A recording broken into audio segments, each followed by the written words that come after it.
We often think that they are a product of the heart, but you say they're a product of the brain, right? And we speak of them affecting our body, like you talked about the brain-gut connect. How do they affect our mind?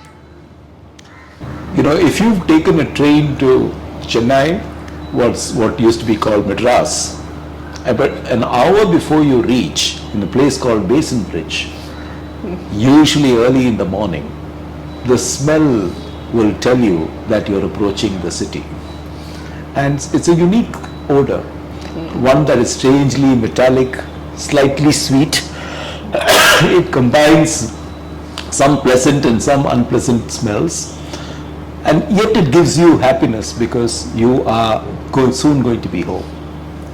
Now, the part of the reason is this smell memory is what we share with the rat, which is the lowest form of mammal that you can, one of the lower forms of mammals that you can think of. And your olfactory lobes have a direct connect into the deepest part of your brain, or the oldest part of your brain, what's called the limbic system. Now, somebody called Pappas described the circuit of emotions in the limbic system. And this included the memory center, the hippocampus, which I told you, draw a line in the middle, size of a finger joint on either side. And next to it is the amygdala, which is Greek for almond, which is the seat, today we know, is the seat of human emotion. And then this is intricately connected with other structures in that area, including something called the cingulate cortex, which today is implicated in a number of studies of human emotion. And of course, with your wider, what's called the neocortex, which is what man developed as in evolution, as you went from being a lower being to a higher being. So, in a sense, memory and emotion are deeply imprinted in your brain. And while we allude to them as something to do with our mind, your emotional brain is really your mind.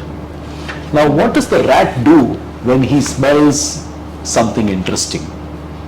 Okay, so if I was a rat and I was having this conversation with you, I would just leave. I'll go after the interesting smell.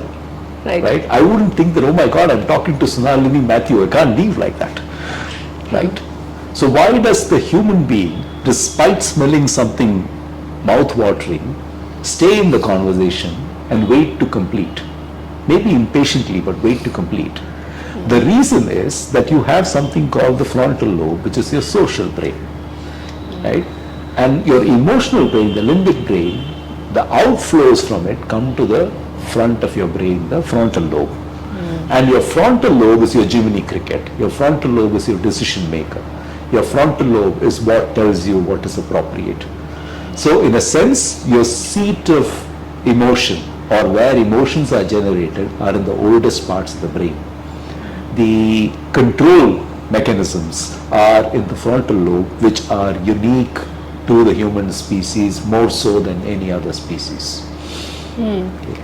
And therefore, part of evolution has been the very sophisticated sense of emotional and social control that human beings have developed, which lower beings don't necessarily have at the same level.